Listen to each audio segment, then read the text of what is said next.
Converge mga bro, suko na daw sa laban nila kontra Barangay Ginebra at Coach Chot Reyes nagwala, sinipa ang upuan. So magandang laban nga ang nangyari sa first round ng quarterfinals mga bro. Tinalo nga ng rain or shine ang Inlex Road Warriors na mayroong twice to beat advantage. Grabing puso nga ang pinakita ni Junard Clarito noong dolo. Nagtala lang naman ito ng double-double 20 points at 21 big rebounds. Dahilan kaya nadala pa nila sa do or die game ang Inlex Road Warriors. Sunod naman ang isa sa mga pinaka-inaabangang match-up mga bro. Tinalo din ng TNT tropang 5G ang Magnolia Hotshots na mayroong twice to beat advantage.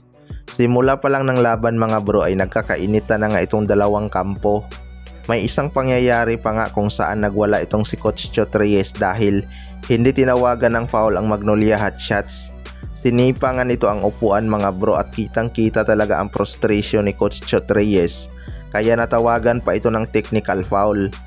Pero noong ni-replay mga bro, wala naman talagang foul gaya ng kanyang nirereklamo. Pero sa huli nakuha nga ng TNT ang panalo. Grabe yung dalawang big man ng TNT noong dulo na si Killy Williams at BGR na kumana ng back-to-back 3-point shot mga bro. Pero mas grabe naman ang ginawang 7 straight points ni Rom De La Rosa at Paulie para itabla ang laban. Kaso nakapag-draw ng foul itong si Killy Williams at naipasok ang isang free throw na panglamang. Laking impact talaga nung Brandon Ganuelas Roser. Sa kabilang banda naman mga bro, Converge suko na daw laban sa Barangay Ginebra. Ito ngang Converge ay bigong papirmahin ang kanilang magiging alasana na si Mikey Williams mga bro. Kaya bawas na sila ng isang quality player matapos pakawalan si Jordan Hiddink.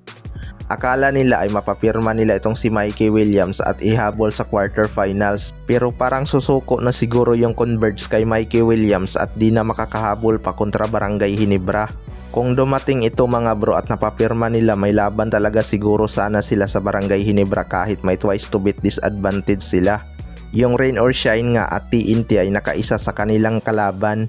Pero kung maganda ang lalaroin itong Converge tapos aalatin naman ang Barangay Ginebra, baka hahantong din sa do or die game ang match-up na to.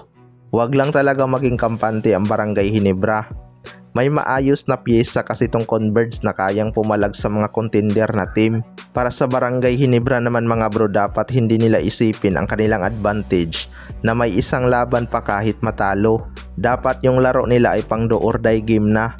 Mahirap na din kasi kapag nakaisa pa itong Converge mga bro at baka magakumpiyansa pa sila na kaya pala nilang talunin ang Barangay Ginebra. Dapat ipagpatuloy pa rin nila ang kanilang mahigpit na depensa mga bro.